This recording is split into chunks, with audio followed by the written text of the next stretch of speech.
boa tarde, aí quase boa noite para todas, para todos. É um prazer estar aqui em mais uma palestra da nossa subseção.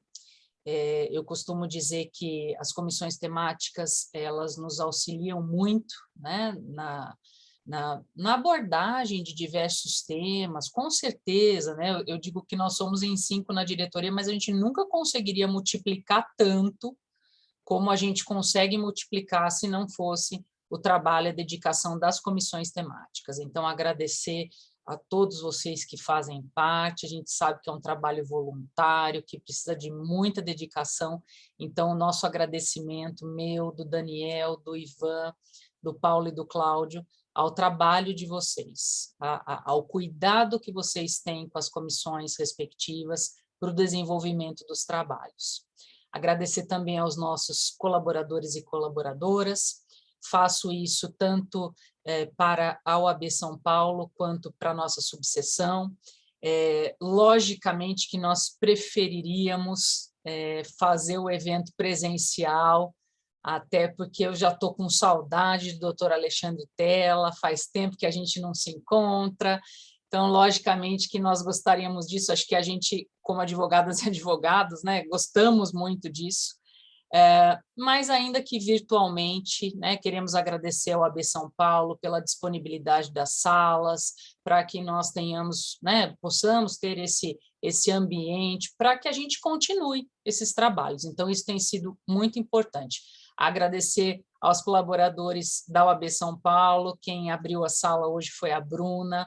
Bruna, muito obrigada, viu, por esse auxílio, por essa ajuda, e aos nossos colaboradores daqui, geralmente quem acompanha os eventos virtuais são a Carol, a Andressa, a Miriam e a Beatriz. Então, agradecer a vocês, meninas, que com certeza nos ajudam, nos apoiam e muito fazem demais para que todos esses eventos virtuais, em especial os virtuais, aconteçam neste momento, né? Então, muito obrigada. Agradecer também ao Alexandre Tella, um grande amigo, que está aí cada vez mais se aperfeiçoando nas questões relacionadas à mediação. Então, isso é muito importante. Eu acho que realmente, quando nós falamos de temas que são atuais e com pessoas que realmente desenvolvem, trabalham com o tema, tudo fica mais engrandecedor, né? Então, isso é muito importante. Eu gostaria de passar um vídeo a vocês. Nós estamos com uma campanha, fizemos de valorização da advocacia, e em todos os eventos estamos fazendo questão realmente da divulgação desse vídeo, porque é muito importante. Acho que as advogadas e os advogados, com a capacitação, né, devida, logicamente que vão fazer muito mais e muito melhor em cada trabalho para a cidadã e para o cidadão. Então, vou pedir para as meninas nos ajudarem aqui, a Carol, a Andressa, para passar o vídeo, para nós darmos seguimento aí ao evento. Prerrogativa não é direito, é garantia. É garantia da sociedade, da cidadã e do cidadão. O livre exercício da advocacia é uma garantia a advogadas e advogados de poder defender os direitos da sociedade. A OAB Campinas trabalha de forma intransigente na proteção e defesa das prerrogativas profissionais. Trabalho mantido de forma remota ou presencial, atendemos, diligenciamos, instruímos e relatamos casos para dar todo o suporte necessário ao dia a dia dos profissionais. OAB Campinas, por uma advocacia forte e valorizada. Muito obrigada. Vou passar a palavra, então, à presidente doutora Silmara Ferreira, para que possamos dar início aos trabalhos. Não podia ter começado melhor, Lu, com sua presença aqui, doutora Luciana, nossa querida de tanto tempo já nessa luta em melhor, aprimoramento, gestão, qualidade, inclusão. Muito obrigada por ter aparecido e comparecido aqui na nossa palestra. Alexandre, acho que agradeço em seu nome também. E, meninas, né, a doutora Luciana já agradeceu, né, para não demorarmos mais, deixar nossos ouvintes aqui esperando. Sintam-se abraçados e agradecidos por nós. Ao doutor Daniel, especificamente, meu muito obrigado por sempre ter estado aqui ao nosso lado, na nossa comissão. Isso é valiosíssimo para nós. A gente sabe que cada passinho que a gente consegue, cada espacinho, vale um montão, né? Espero que você possa ficar um pouquinho mais com a gente, doutora Luciana, e eu vou então começar fazendo a apresentação do doutor Alexandre, tá? Se me permitem, então vamos lá. Doutor Alexandre Augusto Fiore de Tella, advogado, mediador mais que querido aqui na nossa cidade, isso veio por minha conta e risco, formado em Ciências Jurídicas e Sociais pela PUC, mestre em Direito Processual Civil pela Universidade Paulista, LLM em Resolução de Disputas pela Universidade do Missouri, doutorando em Ensino Superior e Resolução de Disputas pela mesma Universidade do Missouri. Alexandre está nessa, se me permite, né, Alexandre, o nosso enredo sempre é de muita descomplicação, muita informalidade, então aqui a gente já fez a parte formal e aqui a gente prefere até se chamar de Silmara, de Alexandre e assim por diante. É uma das pessoas que mais tempo tem na advocacia campineira tratando e com carinho desse assunto, né, dos métodos adequados. Ele já até mudou de nome, ele até já comprou mesa para o Sejuste, né, Alexandre? Depois você conta um pouco dessa história para descontrair, mas vamos lá. Nós vamos falar de um tema muito importante e atual, né? Alexandre vai trazer para a gente aspectos ainda desconhecidos, eu diria, ou pouco conhecidos pela advocacia, mas que são extremamente relevantes, né? E que pode refletir isso na nossa prática. Então, eu passo a palavra para o Alexandre, a gente fez um roteirinho para ter uma lógica e tentar fazer com que todas as pessoas se engajem desde o começo e entender o que é a Convenção de Singapura, e daí a gente vai desenrolando um bate-bola aqui bem descontraído com vocês, tá bom? Alexandre. Muito obrigado, Silmara. Primeiro vamos para a parte protocolar, né? Doutora Luciana, muito boa tarde, muito obrigado. Agradeço a possibilidade da minha participação. Agradeço para a OAB de Campinas a possibilidade da minha participação, então isso eu faço na sua pessoa. Agora, Lu, obrigado, bom te ver. Você sabe que, além do respeito pela profissional, também gosto muito de você como pessoa, sou super suspeito, então é muito bom te ver aqui virtualmente, seria melhor realmente se fosse pessoalmente. Então, muito bom te ver, sempre muito bom te ver. Silmara, obrigado. A Silmara tem que ter uma paciência para me aguentar, porque eu sou chato, eu sou persistente, eu fico cutucando, vai. Obrigado por aceitar mais essa.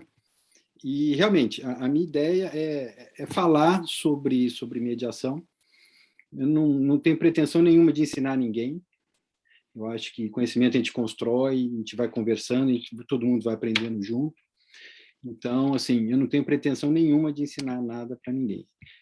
Se eu conseguir conversar com vocês, eu já me dou por satisfeito.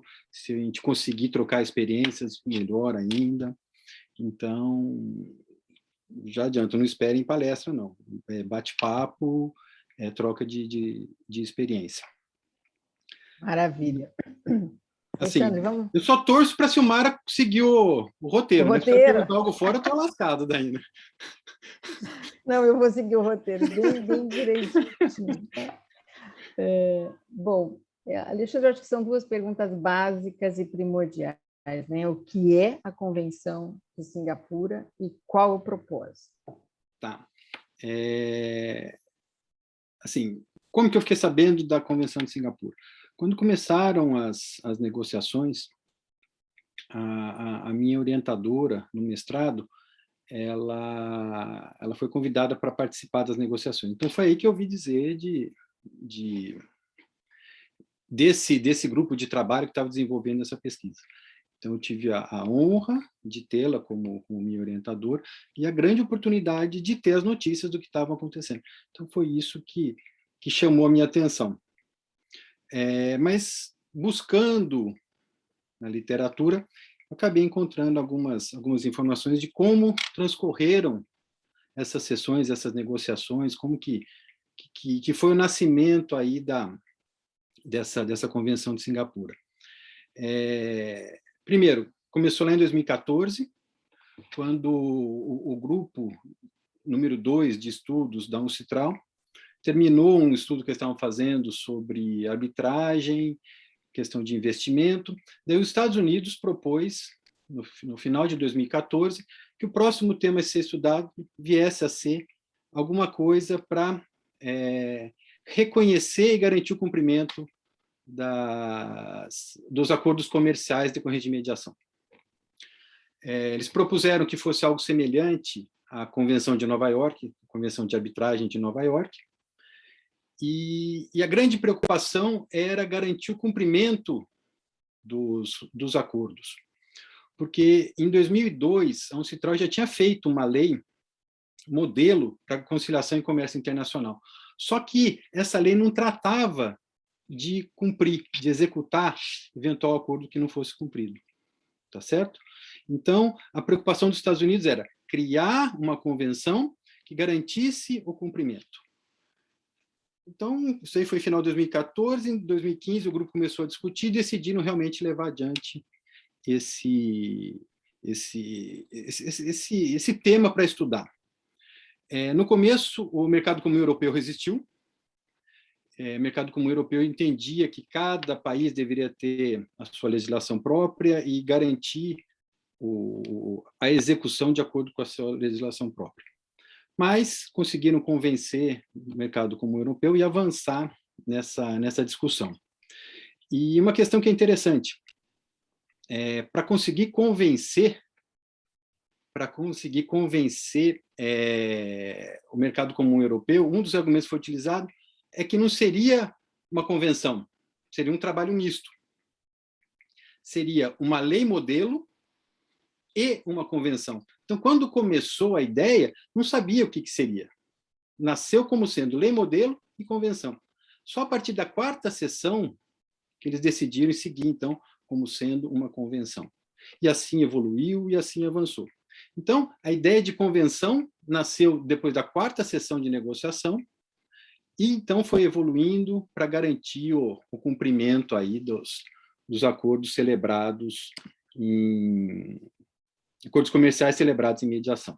Então, é uma convenção, não é uma lei modelo. Tá? Então, está diferenciado, então, está explicado aí a diferença. Exatamente. É uma convenção, não é uma lei modelo. Bacana. Bom, próximo. Qual que é a importância dessa convenção, especificamente para o Brasil? Tá. Eu tenho visto muitas palestras, o pessoal dá muito enfoque econômico no propósito dessa convenção. Está certo, realmente é uma questão econômica, a ideia é o comércio entre países diferentes, tá certo? Então, a ideia primeira é dar segurança para o comércio internacional. Só que como a gente está numa comissão de mediação, como eu gosto de mediação, eu vou ver o outro enfoque, eu vou falar sobre o lado da mediação em si. Mas a primeira questão é a questão do comércio internacional. Agilidade, né? Desburocratizar. E segurança. Exato. Permear a mesma coisa em todos os lugares. Exatamente. Essa segurança. Exatamente. Imagina só, a gente faz um acordo, depois eu não consigo fazer cumprir esse acordo. Ganha, mas não leva, né? Exatamente. Exatamente. Então, assim foi crescendo, foi sendo desenvolvida e tal. Daí foi aprovada pela Uncitral, vamos falar Uncitral, em dezembro de 2018, e foi levada para a cerimônia de abertura em agosto de 2019. Em Singapura. Singapura. E por que Singapura? E por que Singapura? Foi em razão da líder da delegação de Singapura, do empenho dela em conduzir. ela chefiou 6 sessões, cada sessão durava uma semana, e dado o empenho dela, dado a dedicação dela em fazer dar certo, Singapura pediu para sediar o evento, e em homenagem ao trabalho dela e ao pedido de Singapura eles concordaram em fazer isso. Então, por isso que é a Convenção de Singapura. O Brasil assinou agora, dia 4 de junho de 2021. Todo mundo fala, por que demorou 2 anos? Burocracia. Outro dia eu estava vendo uma palestra, o embaixador lá de Singapura estava falando, que passou em tantas secretarias dentro do governo brasileiro, por isso que acabou causando a demora. Eu não vejo isso como ruim, eu vejo como ruim a demora, não por passar em várias secretarias. Então, assim, hoje são 55 países que assinaram, o último foi a Austrália, 7 países já ratificaram, e o propósito mesmo é facilitar o comércio internacional e promover a mediação como método alternativo e eficaz de solução de controvérsias comerciais e também buscar cumprir o Objetivo de Desenvolvimento Sustentável 16 da Agenda 2030 da ONU. Então, a ideia dessa convenção é comércio internacional, mediação, desenvolvimento sustentável, focado no objetivo número 16. Que bacana. Ou seja, ela veio... Esqueci, desculpa, Esquimara. E assim, entrou em vigência em 12/9. Por quê? Porque ela entraria em vigência 6 meses depois do terceiro país que ratificasse. Isso. Então, foi Singapura, fins de Catar. Catar foi em 12 de março de 2020. Então, daí, 6 meses depois, 12/9. Te cortei, Silmara, desculpa. Não, imagina. Eu estou dizendo, as várias facetas, né? Pensa que é só o comercial, mas tem muito por trás disso, né? Tem até esses 3 parâmetros que você elencou, mostra que é um pouco mais abrangente, né? Não é só o monetário, não é só o econômico, e como você mesmo gosta e vai falar, tem a mediação que, né, também vai ganhando aí mais corpo, mais espaço, mais... eu acho que é espaço mesmo, né, para poder fluir, né? Internacionalmente. Dentro do Brasil, ela já teve um avanço bastante considerável em 2015, com dois marcos importantes, mas esse internacional estava ficando, porque já sabia-se que ia, que participou, que colaborou, mas não assinou. Agora você trazendo essa informação esclarece um pouco, né? São secretarias, e tudo bem. E ainda tem um tempinho para fazê-la funcionar literalmente, né? Então, depois a gente vai falar disso um pouquinho. Então, vamos lá, vamos para a próxima. Agora, a parte que você gosta, Alexandre, qual que é a importância da Convenção de Singapura para a mediação? Se a gente pegar o preâmbulo, primeira coisa, as Nações Unidas, quer dizer, os países que estavam lá representados, reconhecem a mediação como sendo um método para resolver disputas comerciais. Isso é a primeira coisa, está lá no preâmbulo, eles reconhecem a mediação. Então, isso eu vejo que é importante, o reconhecimento da mediação como sendo um método eficiente de solução de litígios. Depois, no preâmbulo ainda é feito um destaque que cada vez está mais sendo utilizada a mediação. Tem um trabalho feito pela professora Stacey Strong, hoje ela está na Austrália. Ela fez uma pesquisa que as empresas estão mudando da arbitragem para a mediação por causa da demora e do custo. Então, as empresas tinham fugido do judiciário por causa de custo e demora. Tinham migrado para a arbitragem. Hoje, as arbitragens também estão começando a ficar caras, também estão demorando.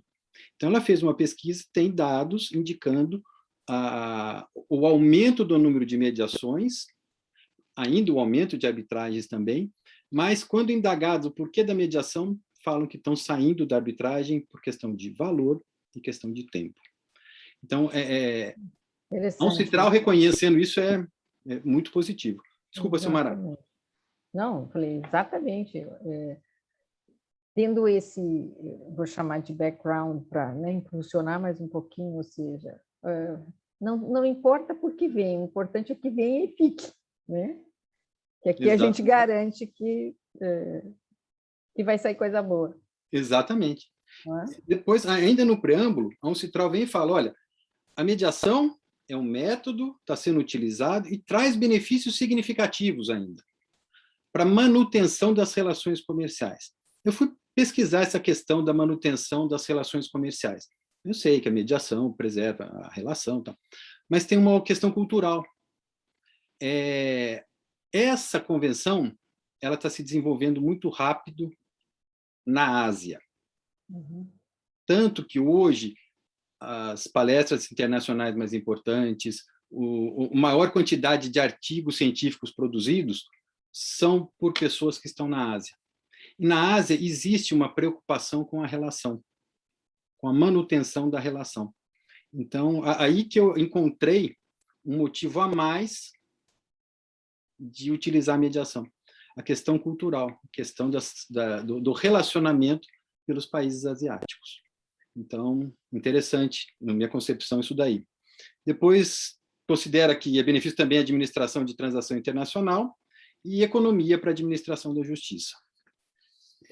Ainda, agora falando da convenção, criação de uma estrutura em que acordos internacionais decorrentes de mediação sejam aceitos por estados com diferentes sistemas jurídicos, sociais e econômicos, que contribua para o desenvolvimento das relações econômicas internacionais harmoniosas. Então, esse é o foco da Uncitral. Estrutura de acordo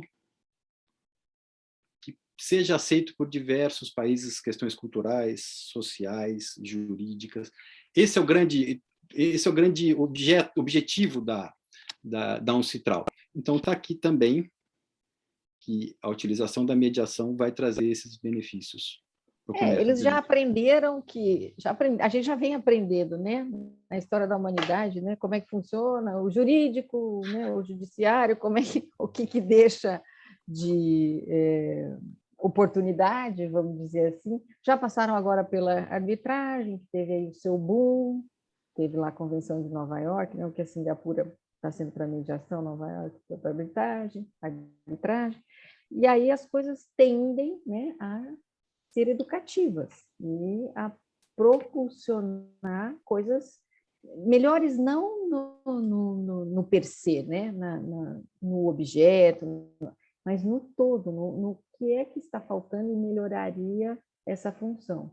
Então, você acabou de falar, ultrapassa barreiras sociais, culturais e funciona igual em qualquer cultura. Isso é muito valioso e eu acho que, com certeza, vai rapidamente aderir e ficar, se Deus quiser. Bom, vamos lá. O que mais, Alexandre? Agora, a pergunta que nunca quer calar, né? A Convenção de Singapura, ela pode se aplicar a quaisquer conflitos? Como é que é feita essa aplicabilidade aí? Aonde ela se encaixa? Isso aí foi bem discutido. A questão era deixar bem claro que a convenção estava ligada a relações comerciais. Então, se vocês pegarem a linguagem, às vezes alguma coisa que eu vou falar que parece estranho, parece óbvio para a gente tem que lembrar que a gente está lidando com países diferentes, com culturas diferentes, com sistemas jurídicos diferentes. Então, por exemplo, se a gente fala que a gente tem um título executivo, a gente executa. Aqui nos Estados Unidos, por exemplo, não. Você tem um título executivo, você vai para a justiça. Tem todo o processo. Então, qual que era a ideia deles? Dar mais ou menos a mesma eficácia que uma sentença arbitral. Para quê? Para qualquer caso? Não, para os casos comerciais. Então, eles foram afunilando para chegar onde eles queriam. Então, primeira coisa, se aplica a convenção para o caso, acordos de resultantes de mediação. Então, só casos que forem mediados. Ou seja, tem que ter havido uma mediação, tem que ter chegado a um final, a um acordo, e o descumprimento disso é que vai poder ser questionado e vai ser, vamos dizer, executado. Né? Exatamente. Exatamente. Está esclarecido. Exatamente. E daí tem que ser por escrito, uma disputa comercial, uma disputa internacional. Então, a lei fala, ou a convenção fala, olha, aplica para mediação, tem que ser por escrito, disputa comercial e internacional. Então, tem que preencher todos esses requisitos. E daí, Bacana. a própria convenção vem e fala, não aplica. Então, às vezes fica estranho para a gente está acostumado no sistema do civil law, a gente está acostumado com a forma como o nosso legislador escreve. Quando você vê um legislador estrangeiro, você vê, fica meio estranho. Então, eles vêm aqui e falam, não aplica para consumidor para fins pessoais, familiares ou domésticos. Isso aí foi um pedido, foi para incluir a questão do consumidor, para ficar bem claro, que eram só relações comerciais, não era suficiente só os pessoais, familiares ou domésticos. Então, está falando assim, ó, relação de consumo está fora. Depois, não cabe em casos decorrentes de lei de família, herança, nem legislação trabalhista. Não cabe naqueles que foram autorizados por um tribunal ou concluídos no curso de um processo que tramitou perante um tribunal. Então, uma mediação judicial não cabe aqui. Isso aí olha que interessante. A judicial não cabe aqui. Vamos falar assim, a nossa mediação judicial brasileira não permite a utilização dessa convenção. E outra coisa também, não pode ser executado acordo que decorre de sentença arbitral. Não sei. Vamos considerar que tem um país... Mesmo que tenha sido de uma MED-ARB, ARB-MED? Então, aí começa a discussão. É aí que eu ia chegar, exatamente. Ai, meu Deus, aí exatamente. Começa, não vamos sair do roteiro que depois vai dar... Não, mas é isso mesmo, legal. A gente ia chegar aí. A questão é a seguinte, a princípio pode? Não. Mas se for uma MED-ARB e a questão da arbitragem foi só para homologação, aí pode. Aí pode? Aí pode. Então tá bom. Agora, então... se teve uma mediação, não deu acordo, foi para o árbitro decidiu, essa decisão não cabe, porque não foi decisão do árbitro, não foi voluntariedade das partes. Entendido. Interessante isso. Ou seja, naquelas tríplices também... Mas, e, por exemplo, em casos MED-ARB, MED ou parcialmente resolvido em mediação, será que se faz essa parte... Aquilo que eles simplificaram com isso, né? O que saiu da mediação, for comercial, internacional, vai. Exatamente. Então ficou mais fácil. A gente complica, né? A gente complica. Exato, exatamente isso. Bom. Muito bom, Alexandre. Vamos lá. Então tá, e aí, qual que é a grande definição de mediação?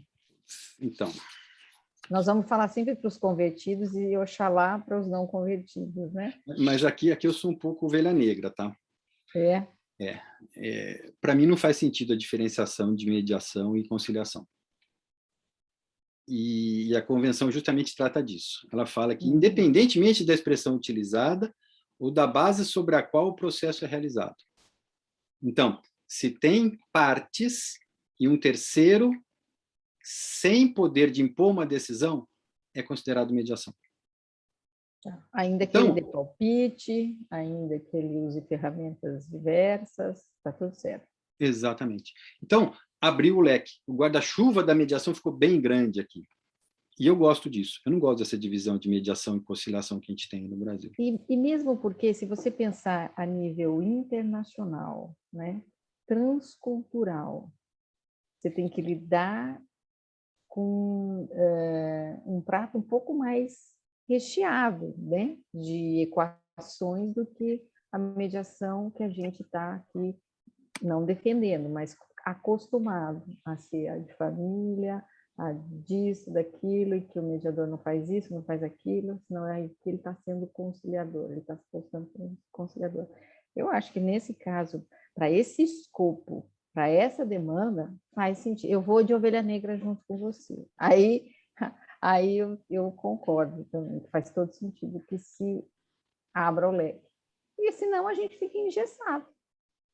Né? O que funciona numa cultura... Imagina você conseguir fazer uma mediação entre países que têm culturas totalmente opostas e você faça totalmente na base de cálculos. Um cálculo lá que não se vê, chega a um acordo. Não é possível? É possível. Você vê uma necessidade, uma brecha, uma deixa que você não vai falar, não vai sugerir. Como é que, né? Qual o objetivo, então? É bacana. Eu estou com você nessa, tá, Alexandre? Então, acho que com isso leva a gente para a próxima questão, que, né, qual que é a definição de mediador diante desse escopo? Tá. É legal que na convenção, no mesmo artigo, eles definem mediação e mediador. Então, eles vêm e falam que a mediação é qualquer processo tal, em que uma pessoa ou mais, então pode ser um mediador ou mais do que um mediador, auxilia essas partes sem autoridade para impor uma solução às partes em litígio. Então, a questão do mediador aqui é falar que ele não tem poder para impor a decisão. Isso vai diferenciar bastante da arbitragem. Então, aqui que deixa bem claro, mediação é uma coisa, arbitragem é outra. É um terceiro que vai ajudar as partes, mas sem poder de impor uma solução política. Pode sugerir, mas não pode impor. E aqui começa daí a discussão, né? Eu sou um pouco, eu gosto um pouco de resolução online de disputas, né? E aqueles casos em que o mediador é um computador. Fala, a convenção... Fez a pergunta, agora responde. Então, ninguém sabe. A gente vai ter que esperar para ver o que vai acontecer. Então, assim, a convenção fala em pessoa. Então, a princípio, isso estaria excluído. Entendi. Porque se jogar no ODR... A máquina não é pessoa, né? Exato. Né? E querendo ou não, está fortalecendo também vários princípios com essa palavra escrita aí, né? Eu acho que os computadores vão ter que esperar um pouquinho para poder entrar na Convenção de Singapura. Agora, falando um pouquinho mais da tecnicalidade, né? O que é necessário para se requerer o cumprimento de um acordo de mediação nos termos da Convenção?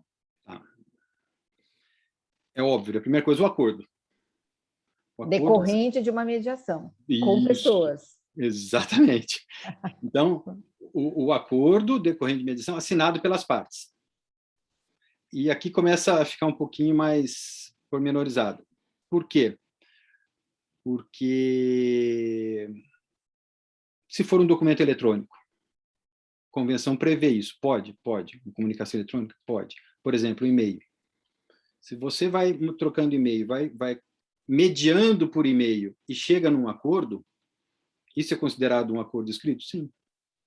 Agora, a questão da assinatura. Então, aí que começa a ficar um pouquinho diferente com relação à assinatura nesses acordos feitos por via eletrônica. Se for presencial, não tem problema, assinou, está resolvido. Então, como que pode ser feito isso? Qualquer meio que dê segurança para as partes. Por exemplo, vamos fazer uma mediação, eu e a Silmara. Como a gente está em lugar diferente, tal, vamos usar aquele, não estou fazendo propaganda, que eu não ganho dinheiro para isso, aquele DocuSign. Então, eu vou lá, combino com a Silmara, olha, na nossa mediação, se a gente chegar no acordo, vai utilizar aquele aplicativo para assinar. Usou aquela assinatura? Está valendo. Se a gente combinar que eu pegar uma assinatura minha digitalizada, colocar lá, está valendo? Considera assinatura. Ou seja, mais uma vez, prestigia a vontade das partes, certo? Perfeito. Só Exato. que tem que ter combinado. Sim. Não importa o que vocês combinarem, se vai ser DocuSign, se vai ser carimbo de cada um, se vai ser a troca da figurinha, não tem, mas desde que esteja combinado anteriormente. Exatamente. Se for um de acordo, como acontece dentro dos sejusques, se combinaram que vai valer, está escrito, vai valer, está escrito. Exatamente. Tira uma fotografia e manda bala. Então, acordo assinado pelas partes. Depois, provar que o acordo resultou de mediação. Como provar isso? Assinatura do mediador no acordo. Então, se o mediador assinar no acordo, está provado que é por mediação. Isso dá força, isso dá poder para o mediador. Isso dá credibilidade. Desculpa te interromper, mas acho que isso é importante para os mediadores que estão aqui. Existe alguma especificidade, alguma característica ou prerrogativa para um mediador poder assinar isso? Ou o que entitle, o que dá esse título para o mediador para poder assinar uma convenção, um acordo que vai ser executado na Convenção de Singapura? Que as partes concordaram com a atuação daquele mediador. Foi escolhido, ou seja, mais uma vez a vontade das partes, se escolher o pároco para ser, tudo certo. Sim. Interessante, hein? Então, assinatura do mediador no acordo. Agora, tem países, eu não vou arriscar, se eu não me engano, na Alemanha o mediador não assina hipótese alguma. Se eu não me engano, na Alemanha. Então, como fazer isso? Se o mediador assinar um documento apartado, falando que aquele documento foi feito por meio de mediação, também é válido. Ou seja, Então, cria-se um anexo. Exatamente. Uma declaração do mediador falando, olha, aquele acordo ali foi feito por mediação. Está valendo. Ou seja, para isso tem que se atentar. Vamos supor que se esteja correto que na Alemanha tenha acontecido isso. E aí a Alemanha está brigando ou vai ter algo com outro país que não tem esse tipo de restrição do mediador. Então, do lado do conjunto de documentos que viriam da Alemanha, teria que ter cuidado de ver que tem essa carta extra, esse anexo, né, comprovando que o mediador corrobora que o que está ali foi realmente fruto de uma mediação. Exatamente. Entendi. Exatamente. Então, vai receber o documento para fazer cumprir, tem que procurar lá alguma prova que veio da mediação. Como? Ou a assinatura do mediador no próprio acordo, ou então essa cartinha anexa. Pegou o acordo, não tem nada falando do mediador, pergunta, cadê a cartinha anexa? Interessante. Se ao invés de ter sido feito por mediador, tivesse sido feito por instituição, uma carta da instituição é suficiente. Também serve. Também supre a assinatura do mediador. Tá. E não tem restrição de poder assinar, não poder assinar, ou quem assina? Não precisa ter sido o mediador, a própria instituição pode suprir para qualquer dos seus mediadores. Exatamente. Exatamente. E assim, e o interessante, se não tiver nenhuma dessas três possibilidades, qualquer prova que a autoridade que vai executar reconheça como... Então, é legal da lei, assim, ela dá 3 exemplos e fala, olha, se não tiver nenhuma dessas 3, mas se tiver alguma coisa que a autoridade entenda que foi feita mediação, está valendo também. Mas o que poderia ser, por exemplo, um depoimento dos mediandos? Poderia ser acatado? Do mediador, por exemplo. Um vídeo do mediador, por exemplo. Um vídeo? Interessante. Então, seja, assim, se a autoridade aceitar, está valendo. Então, não tem uma amarração com relação à forma. Está bem aberto, está bem amplo. E eu acho que é isso que propicia que, né, seja transfronteiriço, né? Exatamente. Que funcione. É isso que dá a maleabilidade que a gente precisa, que esse elástico continue aí se estendendo. Exatamente. Muito legal. Então, legal. Primeira coisa, acordo de mediação assinado pelas partes. Esse é o básico do básico. Depois vem coisa que para a gente seria óbvio. Se tiver em língua diferente, tradução. Se a autoridade que vai executar precisar de documento, pode pedir e apresentar. Isso aí é o básico para a gente, que faz parte já do nosso dia a dia. Exato. Bom, eu acho que a gente tinha marcado aqui também para falar sobre como se faz a prova da assinatura, né, num documento eletrônico, a gente já... Aquela questão do DocuSign, então qualquer outra plataforma que as partes convencionem, ou alguma ferramenta que algum país tenha lançado que a gente não conhece ainda, pode ser dividido com os outros, né? Exatamente. Essa coisa de tecnologia, ainda mais que você falou, na Ásia está tendo essa promoção, e lá também a gente sabe que em alguns lugares tem pouco, mas tem outros que tem muita tecnologia. Né? Devem ter algo muito mais fácil. Sim. Eu estou vendo aqui no chat, a Camila colocou. Então, será bastante importante ter um termo de adesão de mediação, com essas regras claras para todos os envolvidos, de forma a dar ainda mais segurança. Exatamente. Camila, vai conversando, vai ajustando. E, assim, a gente tem essa cultura de botar tudo no papel. Tem culturas que a palavra vale mais do que o que está no papel. Então, eu acho que a gente colocaria tudo no papel. E não esquecendo que, pelo que o Alexandre está contando, né, vem muita simplicidade na forma, né, e muito prestígio na vontade das partes. Confiança. Confiança, né, boa-fé. Né, a base, o princípio que tanto lá quanto cá é fundamental para que seja real e efetivo. Sim. Né? Depois tem uma pergunta também da Fernanda, né? Que a União Europeia não assinou. Outro dia eu conversei com uma mediadora da Bélgica. Eu estou fazendo um curso aí e tal, a gente fez uma simulação, tá? Ela era da Bélgica. E a gente estava conversando e, coincidentemente, acho que talvez isso ajude a responder a sua pergunta, Fernanda. Ela me disse, não sei se é a opinião dela, que hoje em dia a União Europeia está muito grande. E para que sejam tomadas as decisões, em razão do grande número de países, está cada vez mais difícil. Tem alguns países que estão começando a questionar essa questão da legislação europeia ser superior à do próprio país, que nem a Polônia. A Polônia, a turma está brava lá, falando que não. A legislação deles prevalece sobre a União Europeia. Então não sei, Fernanda, sinceramente, eu não sou especialista em União Europeia, mas acredito que isso possa ser um dos empecilhos. Primeiro, que eles estavam contra desde o início. E segundo, eu acho que está, pelo que essa moça falou, está muito difícil tomar decisão lá na União Europeia. E não só isso, né? O próprio Brexit abriu uma porta sem precedentes para fazer as pessoas, vamos dizer, né? Os países europeus pensarem um pouquinho. E está vindo um vácuo agora, né? Com a saída da Angela Merkel, está sendo um vácuo.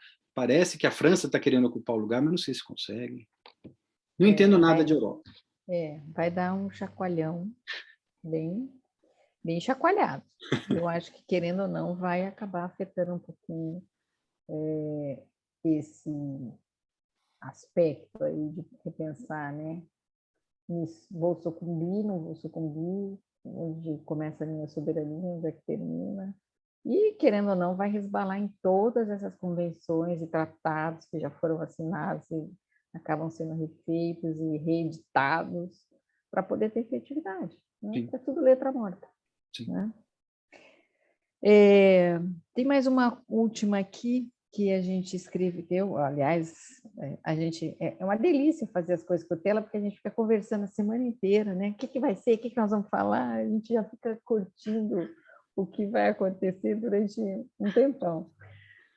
A última aqui é: a autoridade de um país signatário da convenção pode se recusar a executar um acordo de mediação elaborado nos termos da convenção? Em que hipótese? Pode. Daí tem lá o artigo 5º da convenção, traz as hipóteses em que a autoridade pode recusar. Então, eles trazem algumas hipóteses. Primeiro, incapacidade da parte. Se tiver algum problema com relação à capacidade da parte que celebrou aquele acordo, pode recusar a cumprir. Se tiver alguma nulidade no acordo, de acordo, aqui é uma questão interessante, de acordo com a lei que estipularam para resolver o caso na mediação. Então, por exemplo, foi estipular que aquela mediação seria com base na legislação francesa. Mas mediação as partes, mas se tiver alguma questão jurídica, pode escolher, do mesmo jeito que faz na arbitragem, pode escolher. Então, se de acordo com aquela lei tiver alguma nulidade, a autoridade pode reconhecer essa nulidade e não garantir o cumprimento. Agora, se não tiver indicação de lei, daí pode ser aplicável pela autoridade. Então, por exemplo, um acordo que foi celebrado entre, vamos ver, Singapura e Catar, que vai ser cumprido no Brasil. Se não for estipulado a legislação de lá, o juiz pode alegar nulidade aqui, de acordo com a legislação brasileira. Tá? Então, nulidade pode ser decorrente da legislação onde foi combinado entre as partes, ou então com base na legislação onde será cumprida a obrigação. Na falta da pré-convenção. Exatamente. Interessante. Muito bacana. Depois, se o acordo não é final... Como assim, se o acordo não é final? Vamos considerar que tem condição ou termo. Olha, só pode executar se acontecer isso. Se não acontecer a condição ou termo, ele não é final ainda. As partes estão negociando. Surgiu uma intenção de negociar. Não, isso não é acordo, a gente ainda está negociando, então não é final. Então também pode acontecer. Se posteriormente o acordo foi modificado, se mudou alguma coisa e a parte está querendo fazer cumprir aquilo que foi tratado anteriormente, a outra parte vem e apresenta, o juiz, não, olha, tem essa modificação, tem essa alteração, então a autoridade pode se recusar ao cumprimento. Com relação ao... Como uma emenda ou como Isso. A posteriori que mudou alguma cláusula, alguma coisa, e aí foi pedir com base no anterior. Isso, exatamente. Okay. Depois, com relação às obrigações, se elas já foram cumpridas, ou então se elas não forem claras ou não forem compreensíveis. Isso aqui é muito, muito subjetivo, tá, gente? Isso aí não tem como, isso aí realmente vai da autoridade que vai cumprir. Se a autoridade entender qual que era a obrigação que foi acordada, pode executar. Agora, se a autoridade não entender, aí ele pode se recusar. Uma outra coisa... Desculpa. Não, pode falar. Uma outra coisa também é se determinar o cumprimento do acordo seria contrário aos termos do acordo. Então, que nem a Silmar está falando, aquelas cláusulas de mediar. Colocou lá, na mediação, se antes de executar tem que ir para a mediação de novo, então tem que tentar mediar novamente, não pode já fazer cumprir. Se fala que antes de executar vai ter que ir para a arbitragem, então não pode correr direto para o judiciário, tem que ir para a arbitragem. Então, esse caso também é um motivo para recusar o cumprimento. Depois eu queria conversar com vocês com relação ao mediador. Agora, isso aqui é bastante interessante, está lá no artigo 5º da Convenção. A autoridade pode recusar o cumprimento do acordo, faz duas hipóteses do mediador e uma hipótese da mediação. Duas do mediador e uma da mediação. Por exemplo, se o mediador violar as normas aplicáveis ao mediador ou à mediação, sem a qual a parte não teria celebrado acordo. Então, vamos supor, alguém consegue imaginar alguma hipótese assim que o mediador violou uma norma aplicável a ele?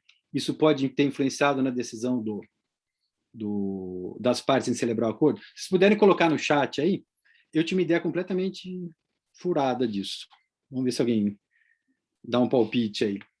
Vamos lá, repete a pergunta, que ela é bem A questão é a seguinte: o juiz pode recusar cumprir se o mediador tiver violado alguma norma aplicável a ele, mediador, e o mediador, essa violação fez com que as partes celebrassem o acordo. Já vou adiantar para vocês. Não é nem imparcialidade nem independência. Então, estou facilitando. Nossa, eu estava pensando na imparcialidade. Não, essa é outra hipótese. Alguém consegue imaginar uma falha do mediador que pode levar aí as partes a se equivocarem e celebrar o acordo? Algum conhecimento... Sheila Bardelli, quebra de sigilo, a questão da confidencialidade. Sheila, eu pensava que nem você. Eu achava que a questão da confidencialidade era um motivo. E essa era a resposta que eu estava esperando. Mas, infelizmente, não é, Sheila, a gente estava errado. Confidencialidade não é tratada aqui nessa convenção. Em nenhum momento se fala em confidencialidade. O exemplo dado aqui seria a questão do favorecimento de umas partes. Então, mas isso pode ser imparcialidade, isso pode ser independência, você falou. Mas vamos falar o seguinte: o mediador está realmente favorecendo uma das partes. Por quê? Porque em nenhum momento fala em confidencialidade. eu achei que a primeira coisa que a gente podia falar, olha, o mediador faltou com a confidencialidade. Não. Em nenhum momento a convenção fala em confidencialidade. Então, é estranho isso, né? Porque mediação a gente sempre conta com a confidencialidade para dar segurança para o negócio, justamente para evitar que alguma coisa que seja tratada ali seja levada a público, mas em nenhum momento a convenção fala em confidencialidade. Então, isso a gente precisa ficar bem atento, porque em nenhum momento fala em confidencialidade. Então, Sheila, obrigado, Sheila. E será que o fato próprio da escolha do mediador está relacionado a toda a carga cultural, que até, eu vou já dar uma elucubrada aqui, inconscientemente ele possa estar favorecendo o que é a palavra que você está usando, entendeu? Por exemplo, culturas ocidentais e orientais têm gaps, né, oceânicos de diferença cultural. E até por uma postura que não era ciente, acabou favorecendo, né, na hora de propor alguma solução. Então, a Cláudia colocou aqui também, a adesão à mediação cresceu em função da confidencialidade. 100%, Cláudia. Inclusive, eu brinquei com a Cláudia que depois ia fazer pergunta para ela, né? A sorte dela é que ela não tem como, acho que, ligar a câmera, né?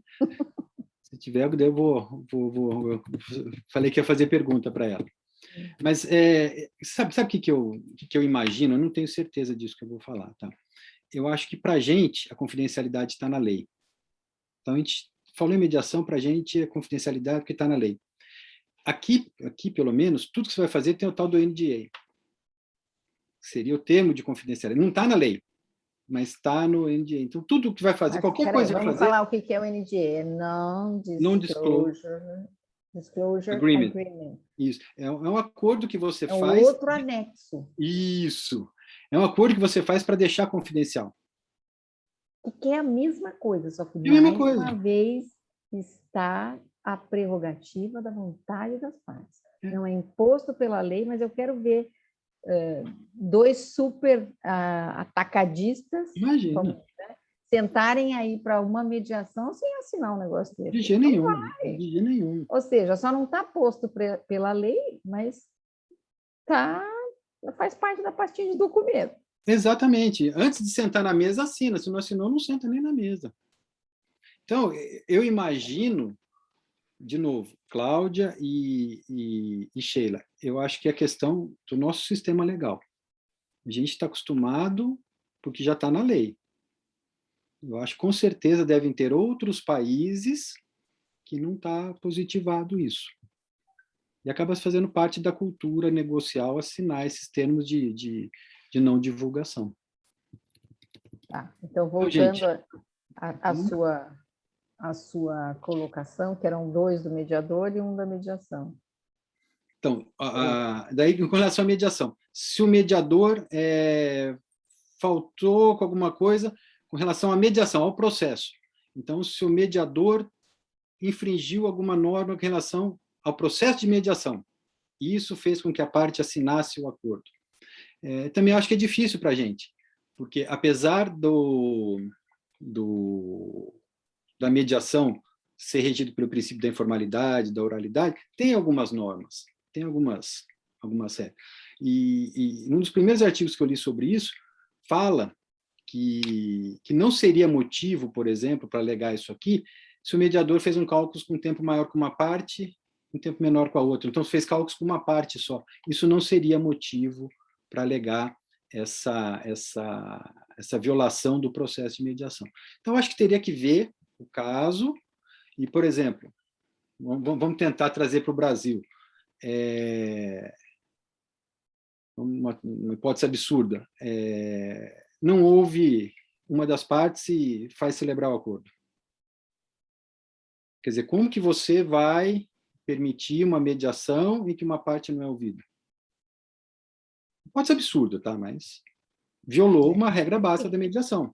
Exato. E quando a gente fala em comercial, automaticamente, né, não deveria, mas na obviedade, vem todo um arsenal de profissionais que ajudam que isso, né, se desenvolva da maneira mais lícita e que, né, vai ter validade. Então, quando você fala, por exemplo, um caso mais comum é uma parte para o advogado, outra parte para o advogado, né?